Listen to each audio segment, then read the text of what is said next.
வணக்கங்க. நம்ம இன்றைக்கி கிச்சன் டிப்ஸ் ஒரு பார்க்க போகிறோம். உபயோகமான கிச்சன் டிப்ஸ் ஒரு 4, 5 பார்க்க போகிறோம்.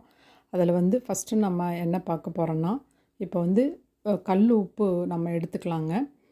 இந்த கல் உப்பு வந்து நார்மலாக நம்ம யூஸ் பண்ணும்போது கையில் எடுத்து போடும்போது நமக்கு அளவு தெரியாதுங்க. அதனால் நம்ம அதை என்ன பண்ண போகிறோன்னா, மிக்சியில் போட்டு நல்லா அதை பொடி பண்ணி எடுத்துக்கலாம். அந்த பொடியை அப்புறம் நம்ம ரெகுலராக நம்ம யூஸ் பண்ணும்போது ஸ்பூனில் நம்ம அளவு எப்படி எடுத்து போடுறோமோ அந்த அளவு கரெக்டாக வந்துடுங்க. அதனால் அது மட்டும் இல்லாமல் இந்த மிக்சியில் நம்ம அரைக்கும் போது கல்லுப்பை மிக்சியில் இருக்கிற பிளேடு நல்லா ஷார்ப்பாகிட்டு நம்ம மசாலா அரைக்கிறதுக்கெல்லாம் ஈஸியாக நல்லா அரைப்படும்.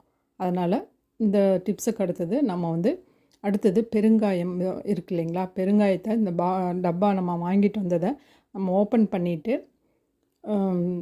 கையில் நம்ம வந்து இப்போ சமையல் பண்ணும்போது அப்பப்போ அதை ஓப்பன் பண்ணுறது ஈரக்கையோடு நம்ம வந்து எடுத்து யூஸ் பண்ணும்போது அவசரமாக பண்ணும்போது கஷ்டமாக இருக்கும். அப்போ நம்ம வந்து அதை வேறு ஒரு ஓப்பன் பண்ணிவிட்டு வேறு ஒரு சின்ன டப்பாவில் நம்ம வந்து அதை கொட்டி வச்சுக்கிட்டாக்க நம்ம சமையல் பண்ணும்போது அப்பப்போ எடுத்து போடுறதுக்கு நமக்கு ஈஸியாக இருக்கும். அதுக்கப்புறம் நல்லா டைட்டாக க்ளோஸ் பண்ணி வச்சிடலாம். அதுக்கப்புறம் நம்ம வந்து உளுந்து, இட்லி தோசைக்கு பார்த்திங்கன்னா நம்ம உளுந்து அரைப்போம். அந்த உளுந்து வந்து நம்ம ஃபஸ்ட்டு 2 தடவை தண்ணியில் வாஷ் பண்ணிவிட்டு அதுக்கப்புறம் நல்ல தண்ணி ஊற்றிட்டு நம்ம அதை க்ளோஸ் பண்ணி வச்சுட்டு ஃப்ரிட்ஜில் வச்சுட்டு அதுக்கப்புறம் நம்ம எடுத்து உளுந்துக்கு அரைக்கும் போது அந்த உளுந்து வந்து நல்லா மாவு நிறையா வரும். நல்லா சாஃப்டாக இருக்கும் இட்லி. நல்லா அதிகமாக நமக்கு உளுந்து கிடைக்கும் அந்த மிக்சியில் ஃப்ரிட்ஜில் வச்சுட்டு யூஸ் பண்ணுறதுனால.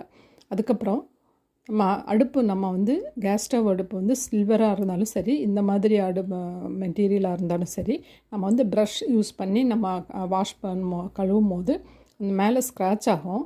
அதுக்கு பதிலாக நம்ம வந்து கிளாத் இருக்குது இல்லைங்களா, அந்த கிளாத்தில் வந்து நம்ம வந்து இப்படி லிக்விட் போட்டு தேய்ச்சிட்டு அதுக்கப்புறம் நம்ம அதிலே தொடச்சி எடுக்கும்போது ஸ்க்ராட்ச் ஆகாமல் நம்ம வாங்கினது மாதிரியே நம்ம பளபளன்னு இருக்குங்க. அதுக்கப்புறம் நம்ம அடுப்பு பக்கத்துலேயே பார்த்திங்கன்னா சிங்க் இருக்கும்.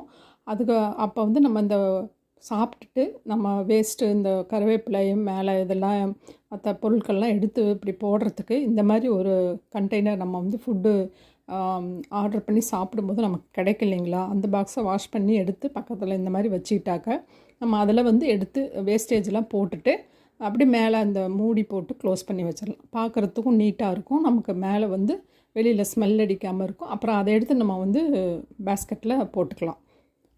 அதனால் இந்த பாக்ஸ் வந்து நமக்கு ரொம்ப உபயோகமாக இருக்கும். அதனால் இந்த வீடியோ பிடிச்சிருந்தால் லைக் பண்ணி, ஷேர் பண்ணி, சப்ஸ்கிரைப் பண்ணுங்கள்.